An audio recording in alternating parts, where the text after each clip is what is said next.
Thank you very much for joining our class. Today we are going to be looking at National Senior Certificate Examination, Life Science Paper 2, 2022.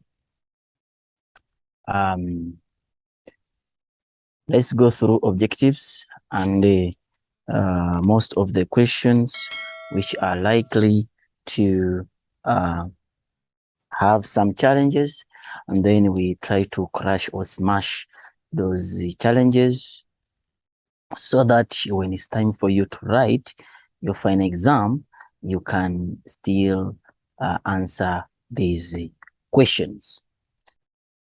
Let's go straight to the objectives without wasting time.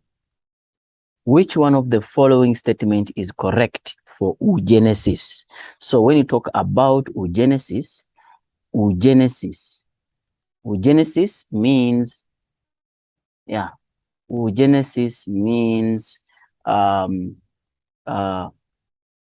beginning of the ovum, or the process by which ovum is being formed, or formation of the ovum in humans, or formation of the ovum. So oogenesis comes from the word oo, which means ovum, then genesis means beginning, to begin something. So it is oogenesis. So which one of the following is correct? So one diploid cell mature is one diploid. So the ovum cannot be diploid. So mentioning the word diploid makes it to be wrong. Remember, all the gametes are supposed to be haploid. It means that one end. Therefore, mentioning diploid makes the statement to be wrong. One haploid, yes, haploid mature ovum is formed. Remember, in oogenesis, let me show you here. Remember, in oogenesis, you have one cell. One cell divide to form two cells. Then the two cells, they divide to form 4 cells. This is the normal process of meiosis. But when it comes to oogenesis, or formation of the ovum, what happens? One cell will divide to form 2 cells, but this cell will degenerate. It's going to become too small. So it means that's why you call it a polar body. And then these two, also you form 2 here, yes, but one will not develop. So it means that it is going to become a polar body. So it means that when this one also undergo meiosis, they're going to form small cells. So these ones are just minor cells. Only one of it will develop into an ovum. That's why, and this, because it is a gamete, it's going to be haploid. That's why we say that you form a haploid, one cell, only one cell will develop, and this cell must be haploid. That is the meaning. So when we go back here, we shall see that one haploid cell, yes, one haploid mature ovum is formed, which is correct. Then they are saying that the structure in which the eye, the structure in the eye that contain high concentration of blood vessels and provide oxygen and nutrients to the retina. How do we call that structure? So if you look at the eye, the structure of the eye, yes, the dark part of the eye. Let's go to our book and see exactly what I'm trying to show you or trying to mean. So this is the part we are talking about. This part which you see, which we call the choroid.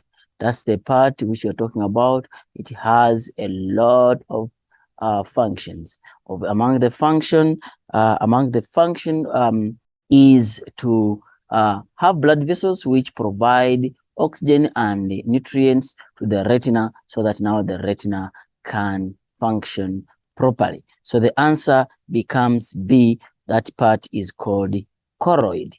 Then we go to another question, which is the vagina. Transports urine to the outside. Vagina, does it transport urine to the outside? No, it's not the vagina, because the outlet of the urine, for the case of the female, it is just next to the outside. It's just the outside part of the vagina. And then they're saying that it is a place where fetus develop. It can't be, otherwise you'd have seen the baby developing outside. Produce progesterone. No, vagina does not have glands which produce hormones, act as a birth canal. We usually know that the second name for the vagina is called the birth canal. Therefore, that marks it to be the correct answer. Then question 1.4, they are saying that the list below gives the characteristic of some young birds immediately after hatching. If you look at after hatching, eyes are open. Okay. They're saying can move around, cannot feed themselves, cannot feed themselves, no feathers. Which one of the following combination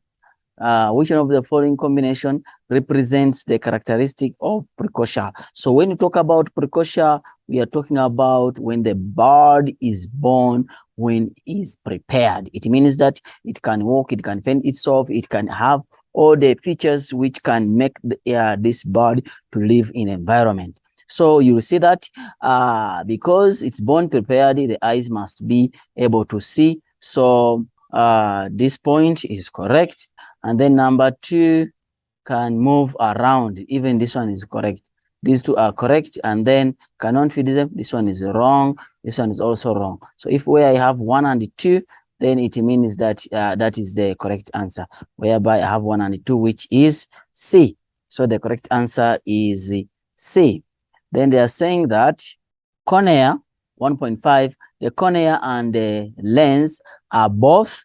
If you look at the cornea is the outside part of the eye. If you go to our book, you see that this is what you call the cornea. You see it, the outside part of the eye, and its function is to refract light rays from the object. And then the lens is this, which is a solid part and is very important. Yeah, both of them are transparent. That's why they allow light to go through. So let's go back to our question. They're saying that cornea and the lens are both opaque. So it means that that one makes it to be ruled out. They cannot be opaque when they allow light to be to go through. Both are transparent, definitely. They are both transparent, both are elastic, and both are inelastic. The lens is elastic, but the cornea is not elastic. Therefore, it means that this one marks to be wrong, and then this one marks to be wrong. So now it becomes transparent to be the correct answer. So we give you 2 ticks there. Then they're saying that which one of the following is true for a person who has an underreactive thyroid gland. It means that the thyroid gland is not active. The thyroid gland is not active, meaning that the thyroid level will be, if the thyroid gland is not active, it means that TSH, which is being produced from the brain, yes, what will happen to it? It means that if it's inactive, it means that the TSH, the thyroxine will not be produced, because if it is inactive, then it means that the thyroid gland cannot produce thyroxine. So you have to know the function of the thyroid gland, that if the function of thyroid gland is to produce thyroxine. Yes, to produce thyroxine. So if it produces thyroxine, it means that now it is inactive. It means that no thyroxine anymore. So therefore, it means that now the thyroid stimulating, this hormone which stimulates the thyroid gland will not be produced. And then now it means that if the thyroid gland is not functioning, then it means that thyroxine will not be produced. Therefore, now we come high level and low metabolic rate. High level of thyroxine, the thyroxine level will be high. Why? Because the brain will keep on producing TSH to go and stimulate the thyroid gland to produce thyroxine. But unfortunately, the thyroid gland does not work. Therefore, it is going to make the thyroid stimulating hormone to be produced more, to keep on producing, because there is no response. The brain keeps on producing. So the level of thyroid stimulating hormone is going to be high. However, what is the function of thyroxine? This one controls the metabolic rate. But now the thyroid gland is not working. Therefore, thyroxine is not being produced. Therefore, it means that the metabolic rate is going to be low. Why? Because we don't have thyroxine in the body. Hence, high level of thyroxine. And then, because the brain is going to keep on producing more thyroid stimulating hormone, and because the thyroid gland cannot produce thyroxine, therefore the metabolic rate is going to be low. Hence, A becomes the correct answer. And then number 7, 1.1.7 is going to be, they're saying that the diagram below represents the visual defect. Visual defect, with what is the visual defect? Now, if you look at this, yes, let me make it a little bit bigger so that you see it clearly. If you look at this, the image is supposed to be formed here at the retina, but now it's forming in front. So if it forms in front, yes, what does it mean? It means that this lens is too thick for the light coming from a far object to reach here, because it comes with a small beam. Therefore, it means that instead of reaching the retina, because the lens is too thick, is too convex, then the image is going to form in front of the retina. Therefore, this individual will be able to see objects which are near, yes, near, but objects which are far cannot be seen. Therefore, because you see objects which are near, we say that this person is having what you call short sight. Remember, if it is more than 6 meters, it becomes far. Less than 6 meters, it becomes near. Now, let's go to the question, because you have seen the defect. Which of the following is correct statement of the visual defect shown above?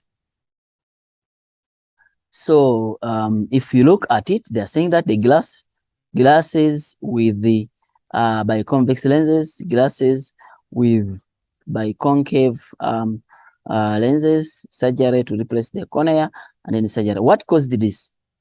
What caused this is not the cornea.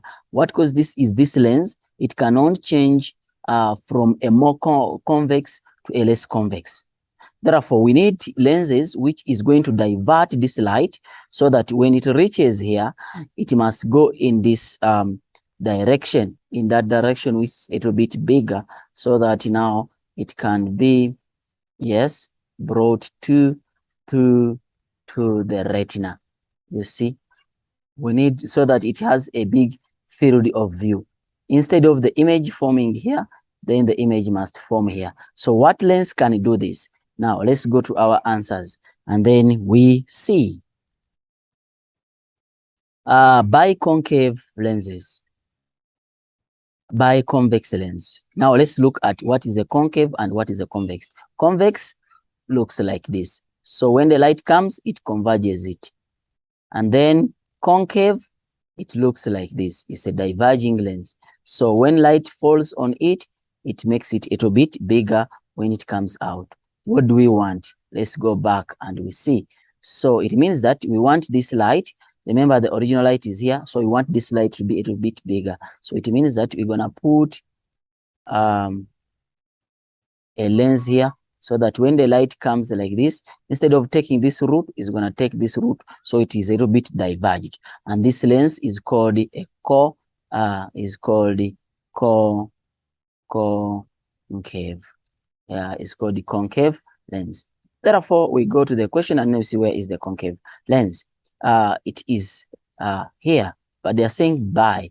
Yes, it is bi, because this side is concave and this side is concave, hence to become the word biconcave lens. Yes, so the answer becomes B.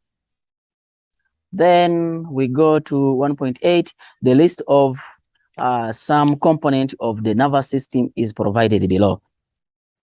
Then they are saying that the brain, the cranial nerves, the spinal nerves, and then the spinal cord. Which one of the following combination applies to the central nervous system? Central nervous system is composed of two things, that is the brain and the spinal cord. So you look for where there is the brain and where there is the spinal cord. So let's go to where there is a brain. The brain is part 2, part 1, and then the spinal cord is part 4. So you go for 1 and 4. 1 and 4 only, which is B. And then we go to what about these other ones? These other ones, they belong to what you call the peripheral nervous system, the nervous system of the sides. And then the last question on objective, they're saying that which one of the following is the part of the eye which with the highest concentration of cones. Cones are we have the what called the rods and cones. Cones are very important for light which is bright, and color, while rods are very important for dim light or in darkness. Yes. So now they are saying that where do we find this? These are the photoreceptors. These are photoreceptors which are found on the retina. And then we have the highest point where you have the sharpest image. Where is it formed? It is formed at a point called fovea or yellow spot. Yellow spot. So we go to the here and then we find yellow spot to be our answer. If you go to our book and we see where is yellow spot found, we shall see that in our book the yellow spot is there. And then if you look at it, we say that forms the clearest image. So that marks the beginning of the end of our section A in terms of the objectives. Let's go to section A in terms of the terminologies. Structure in the eye, in the ear that absorb excess pressure. Wave from the inner ear. How do you call that structure of the ear which absorbs the excess pressure from the inner ear? That structure is called round window. It absorbs the excess pressure from the inner ear. Yes, sometimes we say that, sometimes we say that it absorbs excess pressure from the inner ear, or sometimes we say that it releases pressure from the inner ear. So as I told you that this book you cannot find any question and cannot be answered. So whenever you have challenges, go back to the booklet, it will help you out. All right, then they're saying that the structure in the sperm that contains the enzyme. If you look at the sperm, it has what called the head. Let me just draw a rough structure here. It has a head, a middle piece, and a tail. If you look at here, it has these enzymes. And then this structure is the one which they are looking for, which we call the acrosome. So we call it acrosome. So the answer here is going to be acrosome. Site for fertilization in female. These are fallopian tubes. Fallopian tubes.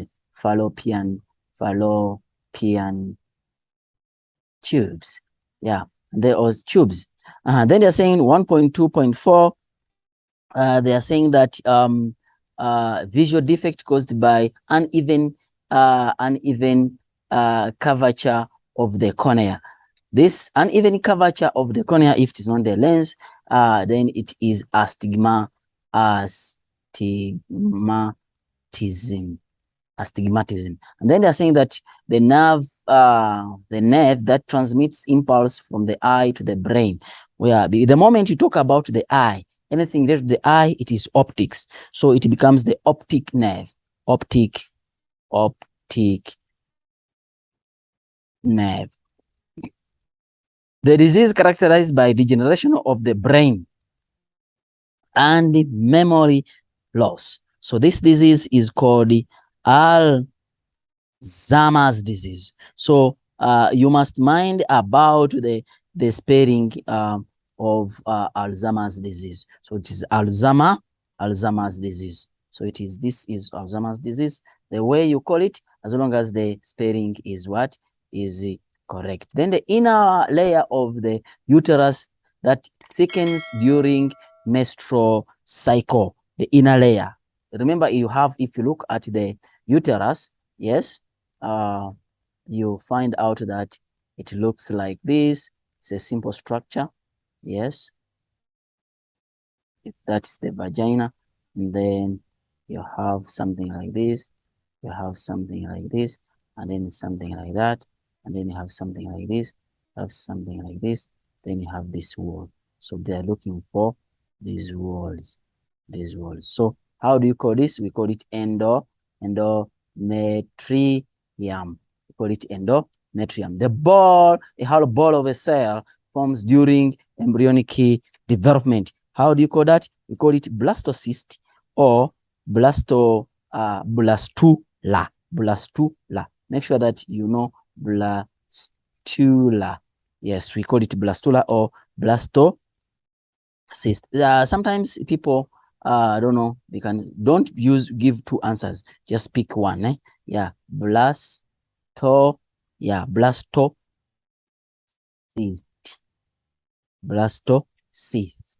or blastocyst. So that's how we pronounce, not blastocyte. Yes. They're saying that period of development of secondary sexual characteristics, we call this one puberty. Yes, we call it puberty. And then they are saying that the type of vision where both eyes are able to see, which we call the binocular. Bi means two. Bi means two. Nocular means vision. So nocular means vision, and then two means bi means two. So you are seeing using the two eyes. Then lastly, on this subsection, it is the plant hormone that stimulates the germination of seeds. Whenever you talk about germination of seeds, we are talking about the gibberellins. Why? Remember, germination occurs in summer. Yes, it occurs in what? In summer. And then this one occurs in winter. So it means that abscisic acid works in winter, gibberellin works in summer. So whenever you talk about summer things, that's where germination occurs. That's where the plants are developing again. So that is gibberellin. So the answer becomes A only. Don't forget that I said it must be O, A only. Only. The word only must be there. 1.3.2, they are saying that the part of the brain that connects the left and the right hemisphere, the part of the brain that connects the left and the right hemisphere, corpus luteum. This is not in the brain. Don't think even about it. Yes, this is not in the brain. This is in the reproductive system. So the answer becomes corpus callosum. And then 1.3.3, the liquid found in the front of the eye, front of the lens in the eye. How do you call that fluid? So the behind part, we call it vitreous humor, while the in front part, we call it the aqueous humor. So the answer is going to be B only, and then also here is going to be B only. So those are the answers, so that now you can get those 6 marks. You guys, check these sections. They're simple, well clear, stated, and then you can answer them and you get the marks very well without any stress. Okay, they are saying that the diagram below shows the eye under different conditions. Okay, all right. What makes them to be different? What makes them to be different? Okay. What makes them to be different is the lens. You see the lens here? Yes. And also the lens. However, this, and this, these are two different conditions. No, yeah, it's the same condition. This and this are also the same conditions. However, this is too thick. It's like showing a near object, meaning that it's more convex. Less convex is showing for the far object. Yes, these two. While this space shows that more light is entering. So it could be for dim light, while this one shows that less light is entering, which could show that is for dim light. It means that this person is dim light near object. Dim light, no. Bright light near object, bright light near object, and then dim light, far object, dim light, far object. So don't forget that if you are talking about accommodation, you talk about the sacral muscle, the ciliary muscles, suspensory ligament, and the lens. And when you're talking about the pyrale mechanism, talk about the sacral muscle, radial muscles, and then the iris. All right, now let's start to answer the question. Name the process that occurs. When the curvature of the lens changes to focus a near or a distant object. Definitely, how do you call that? We call that accommodation. We call that what? Accommodation. So it means that the answer here is going to be accommodation. It's going to be accommodation. And then they're saying that the pupil size to regulate the amount of light. If they are talking about the pupil size, then it's going to be pupillary mechanism. Pupillary mechanism. Then they are saying that give the letter of two diagram A, B, C, or D. A, B, C, or D. That represents what? It represents in dim light. Dim light is gonna be B and D. Why B and D? Is because if you look at this space and this space, they are big, while this space and this space, they are small. So here, more light enters, more light enters here. So it means that this is dim light, this is dim light, also this is dim light. I explain. Dim light, but near object, dim light near object, dim light far object, because the lens is less convex. Okay, they're saying that give the letter of 2, so the answer is gonna be D and B. Yes, or B and D, the same thing. Then they are saying that focusing a distant object, because we are looking at the lens, the shape of the lens, so it's going to be A and B. So the answer is going to be A and B. And then they are saying that give the letter of the 2 diagram, yes, that represents the eye, whose ciliary muscles, are contracted. A and D, A, B, C, D. Ciliary muscles have contracted. So if the ciliary muscles have contracted, ciliary muscles, so the answer is going to be, when the ciliary muscles contract, what happens? When the ciliary muscles contract, yes, what happens? The suspensory ligament becomes slackened.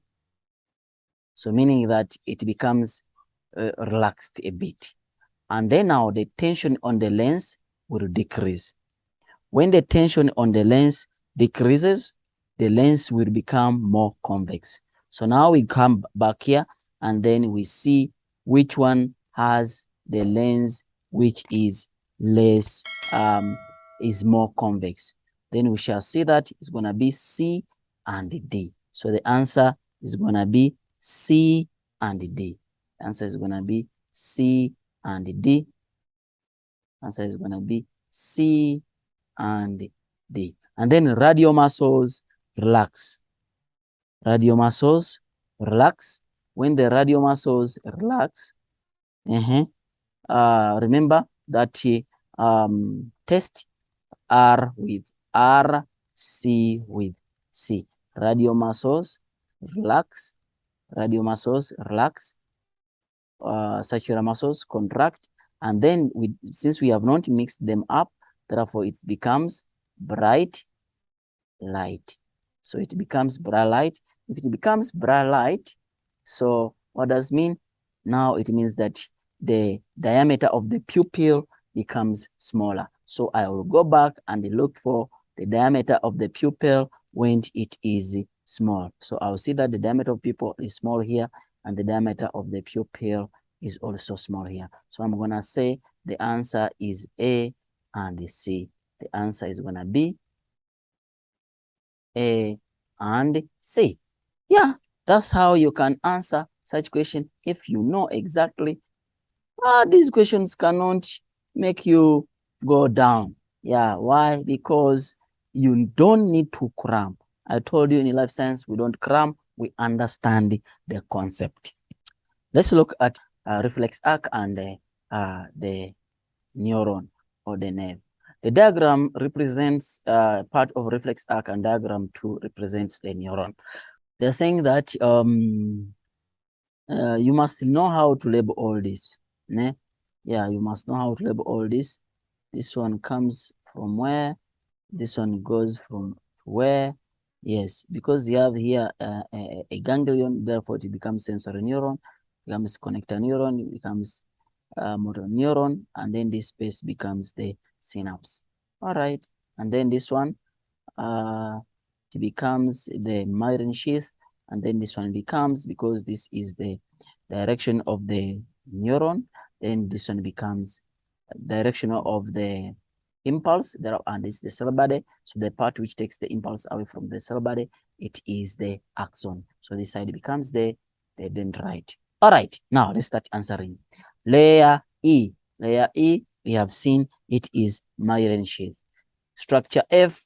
Structure F, it is axon because it is after the cell body. Which neuron A, B, C represents the type of neuron shown in diagram 2? Because it is the cell body is along the neuron, therefore it's going to become the sensory neuron. So it's going to become the sensory neuron. They're saying which neuron A, B, C is sensory neuron. Sensory neuron. So the sensory neuron is this part, which is A. So which is N. They're saying that if damaged, when a person can feel the stimulus but cannot respond, it means that the sensory neuron is working. That's why you can able to feel, but the motor neuron cannot work. That's why you can't respond. For example, when you're going to remove a tooth, the doctor injects you, and then you don't feel pain, but if the doctor asks you to open the mouth, you're able to open the mouth. It means that you don't feel the pain, but you can respond with those muscles. So the answer is going to be C, which is the motor neuron. And then lastly, give the letter and the name of the part that ensures one direction flow of impulse. One direction flow of impulse is being done by the synapse. So the major function of the synapse is not to connect the two neurons. The major function is to allow the impulse to move in one direction. And then we go to section B. Section B, we're gonna just hit up some few questions, and then we continue with those questions which are likely to be in your paper. All right. Okay, let's start the question 2. They're saying the diagram below shows the part of the brain. Obvious, you can see it. That's the part of the brain. Okay. What are they asking? They are saying that identify part A. What is this part A? You can identify all of the parts. For example, part A is cerebellum. Cerebellum. Part B is medulla oblongata. Part C is pituitary gland or hypophysis. Part A is hypothalamus. Sorry, this is hypothalamus. And part D is cerebrum. Now, state 2 function of part D, which is cerebrum. It has 3 functions. The first function is the center for higher thought processes, which is memory, judgment, and reasoning. Number 2, it coordinates all voluntary actions. For example, raising the hand, sitting, standing, things you do on your own will. And then lastly, it receives and interprets all the sensations. For example, seeing, hearing, tasting, all that. Those are sensations. So those are the functions of cerebrum. Name the hormone that's stimulated by gland C that has an effect on, number 1, long bones. That is growth hormone. It is growth hormone which has the effect on long bones. It brings about the growth of these bones. And then now they're saying that mammary glands, that is prolactin. Prolactin, if you look at hormone called prolactin,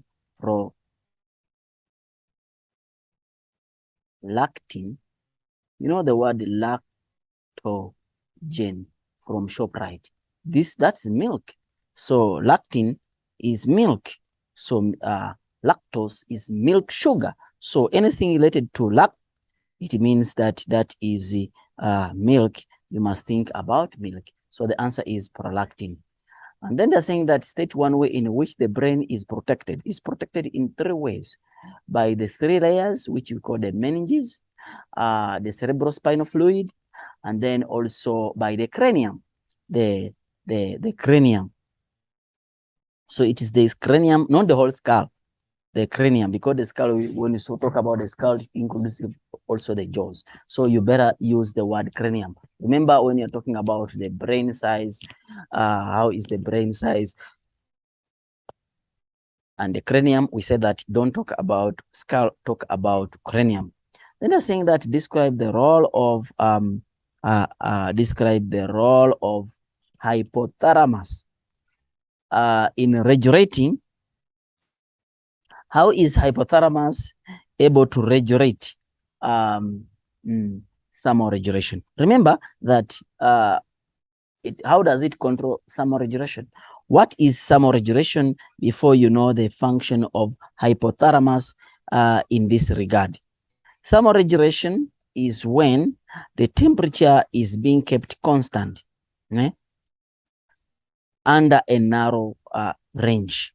So how is the hypothalamus able to do this? So when you talk about hypothalamus must work together with the skin. How? Now, this hypothalamus, it will receive and interpret. It will receive, and once it receives, it will interpret the impulse being received. And then, where is this impulse coming from? From the receptor. Where the receptor, it could be the skin or in the blood vessels, depending on where the temperature is, but mostly on the skin. So it receives and then interprets that impulse obtained from the receptor, which is the skin, and then sends the impulse to the blood vessel. So when the blood vessels, when it sends the impulse to the blood vessel, it will depend on whether the blood vessel will constrict or it will dilate. Because they said thermoregulation, they didn't say that in cold conditions or in hot conditions. So when it sends the impulse to the blood vessels will either constrict or will dilate. And then it will not stop there. Yes, it will also influence how much blood is flowing under the skin. So if it is dilated, it means more blood. If it has constricted, it means that less blood will flow under the skin. It does not stop there. Remember, thermoregulation involves the skin and the sweat gland. So now it will also influence the sweat gland, either by the sweat gland producing more sweat or by the sweat gland producing less sweat. So it will influence the blood vessel, the blood which flows on the skin or in the skin or under the skin. And then also it will also influence how the sweat gland will work. So basically you can say that it receives and interprets impulse from the receptor, that is the skin, and also now it sends the impulse to the blood vessels, either to of the skin, either to constrict or to dilate. You understand? And also influences the sweat gland, either to be more active or it becomes less active. Basically, that's what you need to know, because they didn't ask you whether it is cold conditions or in under hot conditions. Part B is involved in homeostatic control of the carbon dioxide concentration. Yes. State the location of the receptor that is stimulated by the increase in the carbon dioxide concentration in the blood. Where is part B? Let's first see what is part B. Part B is the medulla oblongata. So what is the receptor? Where is the receptor? The receptor are found in the blood vessels, which we call carotid artery. Carotid artery. These are blood vessels, carotid. Yes, carotid arteries. These are arteries. Where they found? You are found at the upper part of the human, basically the neck, the chest, the neck. Yeah, moving from the end of the neck to the chest to the part of the head. That's the lower part of the head. Yeah, we call them carotid artery. So that's where the receptors are found. And then B, they're saying that name the two effectors that part B sends impulse to. Where is part B now? Part B or receptors. If you look at it, there are two things which it sends impulse. It sends impulse to the heart so that the heart can either increase or decrease. Basically, the heartbeat increase so that it sends blood to the muscles and then picks up carbon dioxide. Number two, the diaphragm and the intercostal muscles. Diaphragm is also another tick, and intercostal muscles, so that the breathing rate can increase and the depth can also increase so that carbon dioxide is pumped out of the body. Carbon dioxide, we don't need it in the body. That's why it's supposed to be pumped out. We don't have the other way of the negative feedback mechanism for it. Then they are saying that another question is about reproduction, and that is the female, that is the male. You have A, which is vas deferens, B, which is epididymis, and C, which is testis. Identify A, we have seen it, which is vas deferens. They're saying that state the function of B. What is B? What is B? That is the epididymis. The function of the epididymis stores sperms for maturation. Yes, stores sperm for maturation. And then they're saying during vasectomy, that is cutting. When you talk about the vasectomy, is the cutting, né? Yes, the cutting of the vas deferens. A is cut and tied as shown in the diagram. Semen will not be released during copulation. Explain the composition of semen after vasectomy. Yes, basically semens will not contain sperms because now it has been blocked. Eh? If you look at it here, the sperms are here. They have been blocked. It means that they can't go up. So basically, they won't contain sperms. Why? Because they won't be transported. And if they are not transported, it means that what will contain in the semen, it will be only the fluid coming from the accessory glands. And what are the accessory glands? Accessory glands are the prostate gland, vas deferens, prostate gland, Cowper's gland, and seminal vesicles. Those are the three accessory glands which are supposed to be there. Then they're saying that explain how this condition may affect fertility. How this will affect fertility. Which situation now? Oh, okay. In some cases, male are born with the part C located inside the body, which it will fail to descend into the scrotum. Where is C? Oh, the testes, which produce the sperms. So explain how this will affect. Basically, it will affect because the temperature of the testes inside the body will be too much. And then if the temperatures are too much, the sperms will not be produced on the high quantities. Remember, for fertilization to take place, you need a high number of sperms. And then now, if it has produced less sperms, it means that the sperms may not be enough to carry out fertilization. And then now, what happens? Definitely, it means that fertilization, you have problems with the fertilizing. Like you see people having, for example, two couple. They are looking for a baby for a long period of time, but the problem could be, if not the side of the lady, side of the man, one of the problem could be that the men produce less sperms, so that they can travel. Remember, to swim from the vagina to the fallopian tube where fertilization takes place. It's like swimming across Indian Ocean.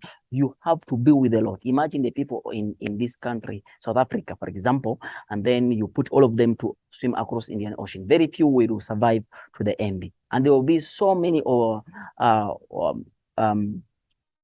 obstacles during that course. You understand? So very few will swim across the Indian Ocean. So it means that you have to be with a large number of sperms so that at least some can swim to the end, and then they carry out fertilization. So if you have less number of sperms because the testes are up and they can't provide favorable temperature for the sperm production, that's why they're hanging, so that they can provide favorable temperature for sperm production. Then it means that the sperms will be few in numbers. And then if they're few in numbers, they are most likely not to reach the fallopian tube to carry out fertilization. If they don't reach there, it means that the consequence will be less ability or less probability of the egg to be fertilized. That's the meaning. Describe the process of spermatogenesis.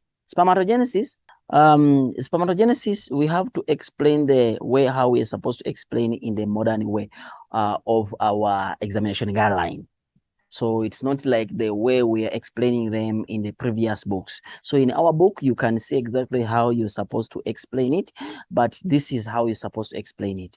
When you talk about the process of spermatogenesis and oogenesis, is almost the same. So you can say that under the influence of the testosterone, the diploid cell, which is 2N, the diploid cell, which is 2N, yes, will undergo what we call meiosis. And this diploid cell is found in the seminiferous tube. So it will undergo meiosis to form the haploid sperm cells. Basically, you have one cell divided into 2, then divided into 4. These are the one which form, so under the influence of testosterone, we give you a tick, you mentioning the word testosterone. The diploid cell, this diploid cell, which is 2N, will undergo mitosis. When it undergoes mitosis, it forms, which is found in the seminiferous tube, and then it forms, you saying the word meiosis, it will undergo meiosis. It will also tick. So testosterone is a tick, meiosis is a tick, and then where is it located? In the seminiferous tube is another tick. So those are 3 ticks. And then to form the haploid, the word haploid, 1N, yeah, haploid sperm cells is also a tick. Basically, that's what we want, nothing else. Don't put too many words. We don't want them. That's what we want. When you're marking, that's what we are looking for. Go to our book, download it, and then try to use it, and then you see if you want to get a distinction. All right. they're saying that describe how the development of the embryo is protected and nourished in the oviviparous organisms. How is the development of the embryo nourished and protected?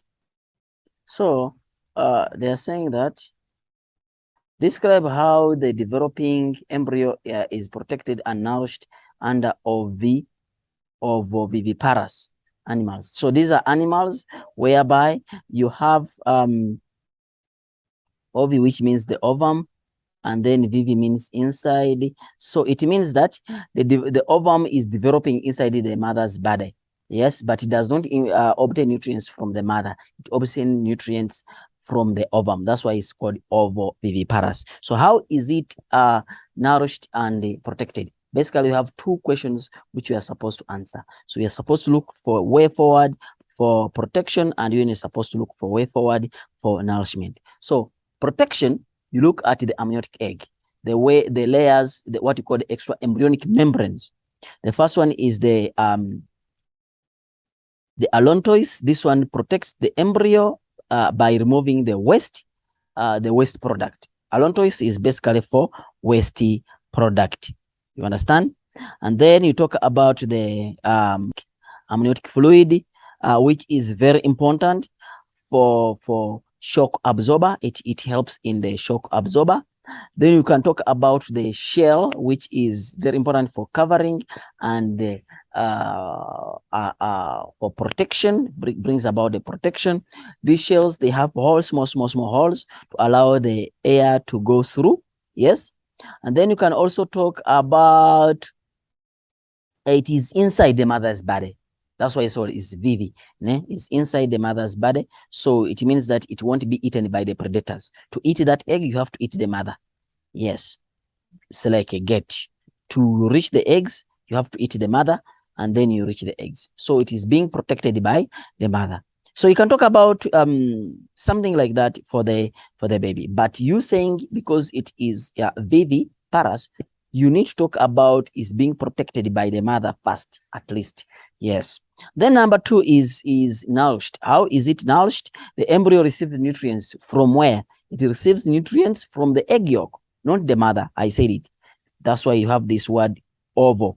Not the mother, from the egg yolk.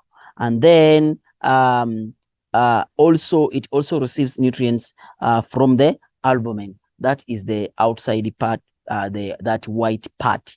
When you eat the egg, that white part you eat is what called the albumin. So basically, that's what you need to answer on that. Question 3.4. This is the structure of the ear. You need to know exactly what is this.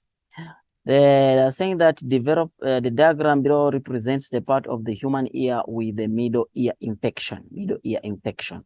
What is the A? You need to know pinna, auditory canal, tympanic membrane, the oscos, because there are three, semicircular canal, oval window, and then eustachian tube, which is filled up with the fluid.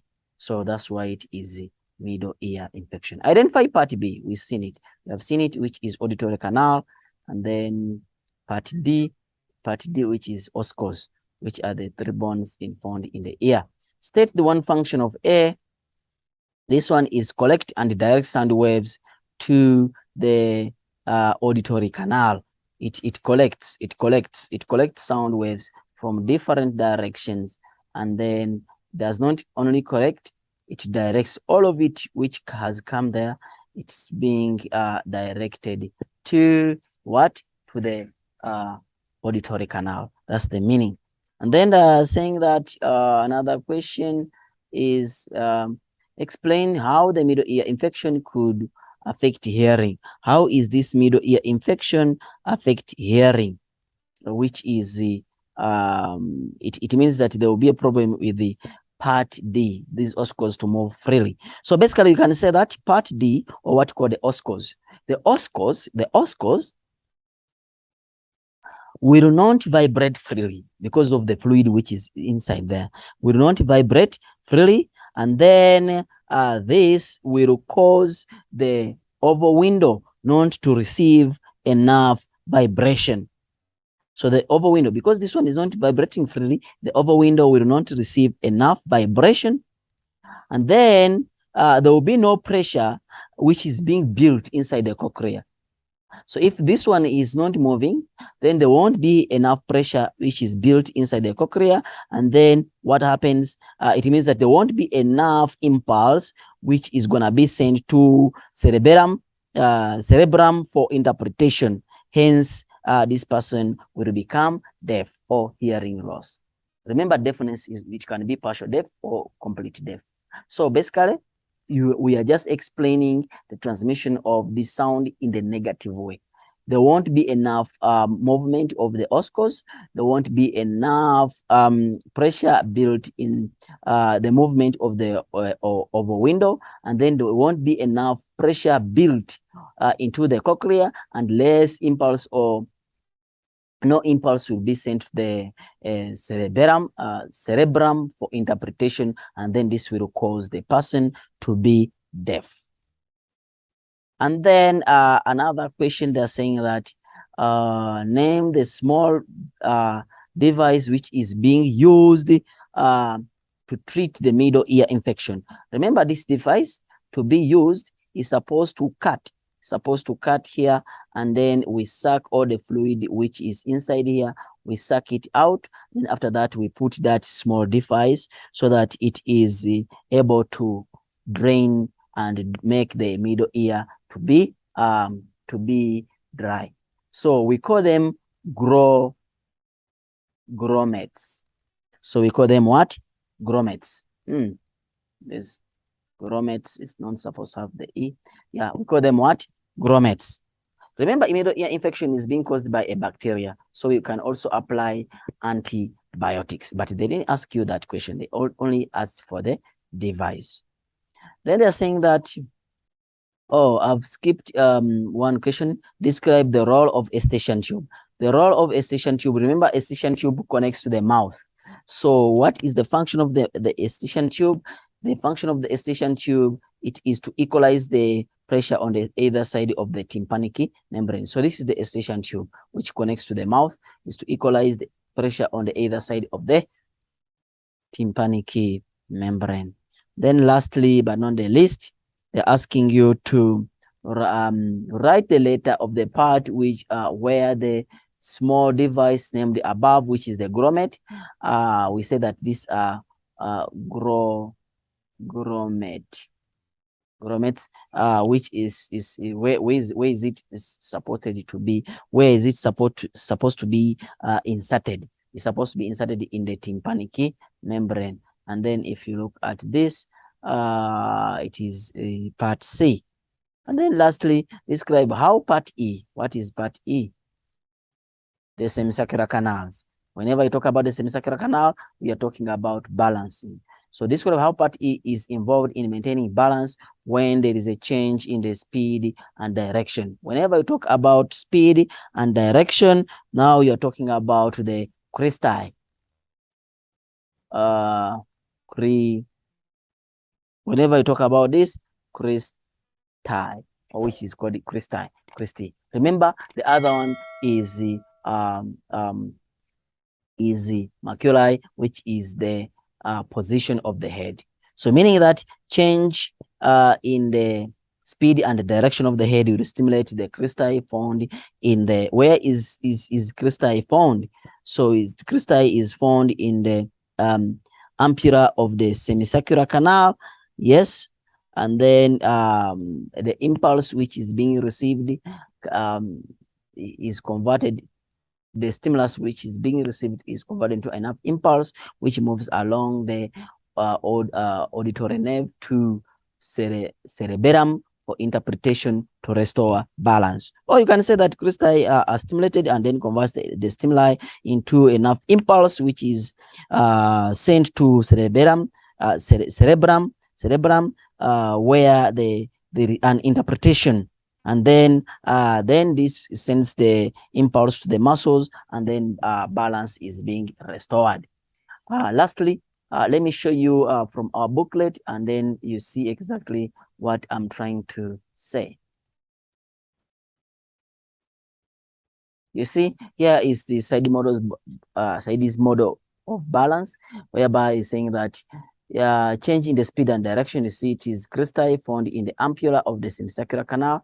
The stimuli is converted into enough impulse, which is sent along the auditory nerve to cerebellum for interpretation to restore balance, meaning that sends back the muscles and then balance is being obtained. So basically, that's what you're supposed to explain. So it means that you're looking for this route. So the paper really was also very easy, paper 1. I'll come back again to discuss other papers. Please don't forget to subscribe, stay tuned, and whenever we post, please try to watch so that you at least you upgrade your marks and then you get a distinction. Thank you very much. See you again.